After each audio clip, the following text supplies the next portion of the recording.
This is the story of Suzie. Suzie believed in Jesus, and Jesus is the light of the world. Before each meal, Suzie would thank Jesus for the food someone else bred, slaughtered, harvested, canned, prepared, cooked, and presented. No food would be eaten until it was properly blessed. Before bedtime, Suzie would pray for Jesus to heal the sick, comfort the afflicted, and ease the suffering in the world. Of course, when Suzie awoke, the world's problems were still there, but somehow it was all part of God's divine plan. When Suzie got sick, she prayed for healing.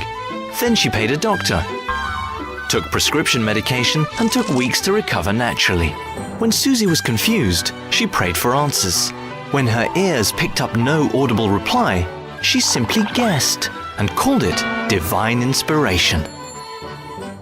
When Suzie's mother was in a car accident, Suzie thanked God that Mum was only horribly injured and not killed immediately. Suzie then prayed to Jesus for healing, and then she paid thousands of dollars to trained medical personnel. Suzie went to church, thanking Jesus for being so good.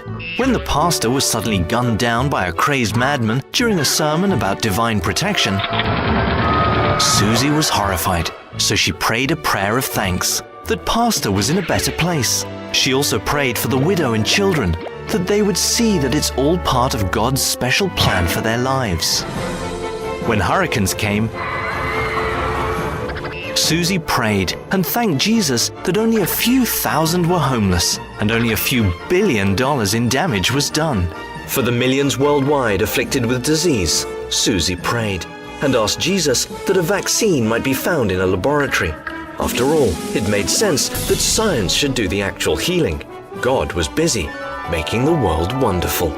For the starving and oppressed, Suzie wore a special ribbon that showed how much she cared. Then she went home and watched American Idol. Yes, everywhere she looked, Suzie saw the omnipotent hand and never-failing love of God. And once again, just before bedtime, Suzie closed her eyes and said her prayers because she believed in Jesus, and Jesus is the light of the world.